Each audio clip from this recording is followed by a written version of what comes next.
So I've slowed down a little bit and we've got out of the shipping lane because Harry keeps banging his head. But this sort of segment is really to try and explain what is services. And a lot of people, when they think of technology, they think of hardware and software that we previously covered, but they're no use to anyone if you don't know what you're doing with them. And the whole purpose of services is effectively buying time from specialists to do something with the technology that makes it useful. And there's two main categories in services.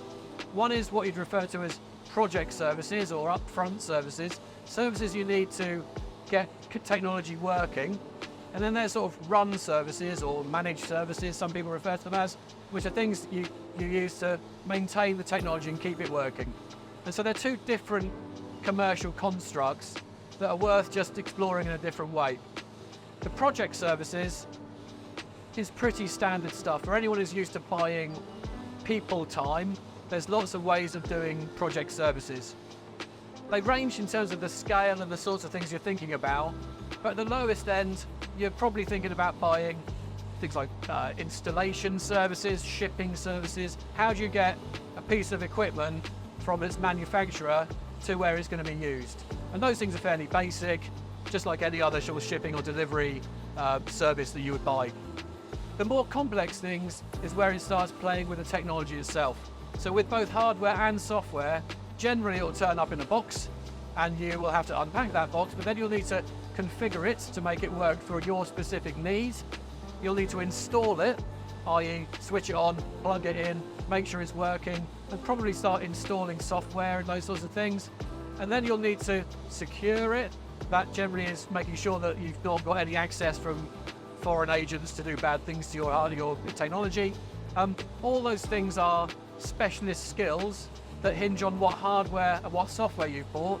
So you're looking for skills relevant to that hardware and that software. And I'm going to labour this point a little bit. A lot of people have one favourite technology partner, and that's okay. But that technology partner or that technology supplier has probably got a limited number of skills and a number of particular competencies in certain technologies. And so by only having one supplier to do your services, you're limiting yourself on what hardware and software you can buy. Now that might be okay, if your needs are fairly simple, work with one company or a handful of companies, and that limitation is not a problem. But most people should try and broaden their horizons to make sure they are buying the right services for the right hardware and software that they're getting or they're wanting to use. And so it's always worth refreshing your supplier list for services to make sure it's current and make sure that you're not limiting yourself in terms of what access you've got. Those project services, range of different ideas, like I say, installation, things like design, things like testing, they're all project services. So you buy a piece of technology, you're making it work, and so you're buying expertise in to create that. And the commercial models for that, hold on, there's a ship coming straight towards me, don't worry, I'll sort it out. The sort of things that we need to consider in that context are making sure that you turn the other way because that guy's now turned into my path, what an idiot. The sort of things you need to consider are, you can either go time and materials, fairly standard stuff, so you pay for what you're, oh, he's done it again. You pay for what you use, based on the number of days, or you can buy fixed price, fixed outcome.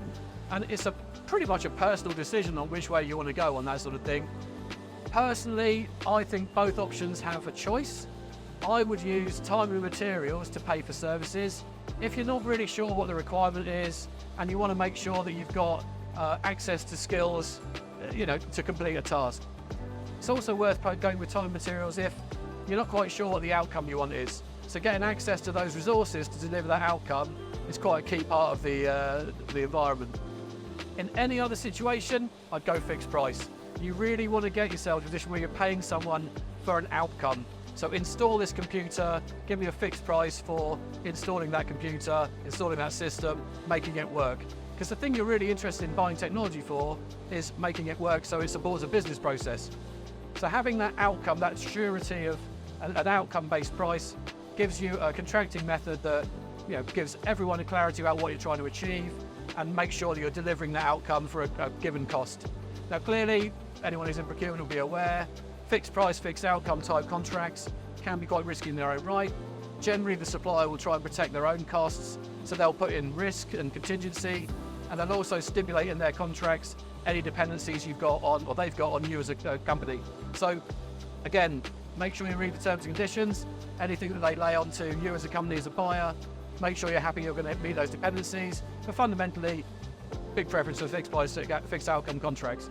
So we dealt with projects, but now we're into the world of ongoing services or run services or BAU services. There's lots of ways of calling it, but fundamentally, it's keeping your computer working. And I'm oversimplifying it because most people deliver things that are a bit more complicated than keeping your computer working. But those services typically would be charged on a per month basis. They're typically charged in place for a number of years. And so those sort of contract constructs clearly need careful consideration. If you commit to delivering services on a long-term basis, let's say a 3 to 5 year basis, then actually I think it's good because you build a relationship with a company, start to trust them to deliver your IT, and that relationship's absolutely key to making sure your IT works. So consideration number one for buying IT services, pick a company you like. Make sure there's cultural fit, make sure you get on with the individuals, make sure you understand what they do. Services that you would typically get as part of this sort of arrangement would be things like, I'm going to slow down because we're in Osborne Bay and I want to anchor up in a minute. Services you typically have would be things like ongoing maintenance, ongoing maintenance, patching, keeping things up to date, making sure that we've got secure facilities, making sure that hardware is up to date, software is up to date, etc. That's typically what's a managed service.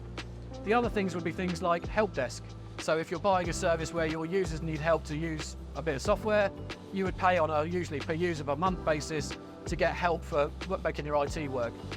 All these things have got different considerations, but that's the sort of service wrapper that you would normally put around technology to keep it current.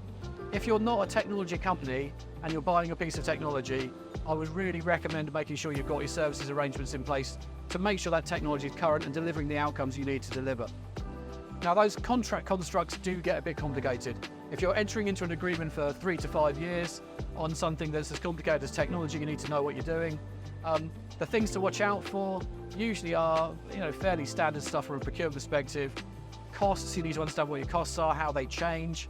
Most companies would look to try and put inflation protection in there, so make sure you understand how indexation works or cost of living adjustments. And then make sure you're getting the right quality of delivery in your service contract. All of those service contracts will have, hopefully, service level agreements, key performance indicators, and all of those service level agreements should have teeth. They should have a penalty if they're not delivered, so you can make sure that you're getting the quality of service you'd expect from those sorts of companies delivering those services. But all that said, getting into a services agreement is quite a complex area, sort of area we specialise in, and so if you do need any assistance, feel free to reach out, we can obviously help. But the main things to watch out for is make sure you read the terms and conditions, you understand how you measure quality, you understand how that quality is going to be maintained and what relationship you can have with the company. And if you get all those things right, there's no reason why you shouldn't have a successful ongoing services relationship with a supplier of IT.